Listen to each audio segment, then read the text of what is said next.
নমস্কাৰ আপোনালোকে বাৰু জানেনে আগৰ দিনত কাগজ কেনেদৰে তৈয়াৰ কৰা হৈছিল আহক আজি চাওঁ অৰুণাচলৰ সুক ভেলী মনপা ট্ৰাইবছে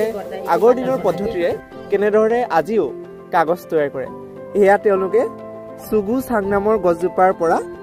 সেই গছজোপাৰ বাকলিসমূহ এৰুৱাই পানীত বইল কৰি এটা বিশেষ মিশ্ৰণ তৈয়াৰ কৰে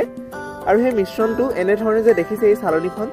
অতি পাতল এখন চালনীৰ সহায়ত ইয়াক পানীৰ ওপৰত এনেধৰণে ঘোলা হয় আৰু খুব লাহে লাহে এই ঘোলটো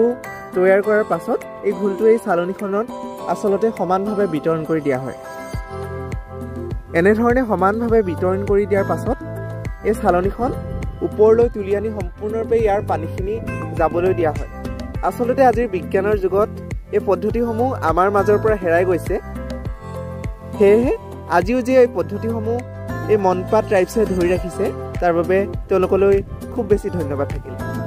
পানীখিনি সম্পূৰ্ণৰূপে আঁতৰৰ পাছত এনেধৰণে এই চালনীখনক দিনটোৰ বাবে ৰ'দত শুকুওৱা হয় আৰু 4-5 ঘণ্টাৰ পাছত যেতিয়া সম্পূৰ্ণৰূপে মিশ্ৰণখিনি শুকায় তেতিয়া এনেধৰণে একোখনকৈ কাগজ তৈয়াৰ কৰা হয় আসলতে আমি নিজ হাতেৰে এনেসমূহ কাগজ তৈয়াৰ কৰি অৰুণাচলৰ স্মৃতি হিচাপে ঘৰলৈ লৈ আনিছিলোঁ আমাক এই সুবিধাখন দিয়াৰ বাবে তেওঁলোকলৈ অশেষ ধন্যবাদ থাকিল আৰু শেষত ভিডিঅ'টো চোৱাৰ বাবে সকলোলৈকে ধন্যবাদ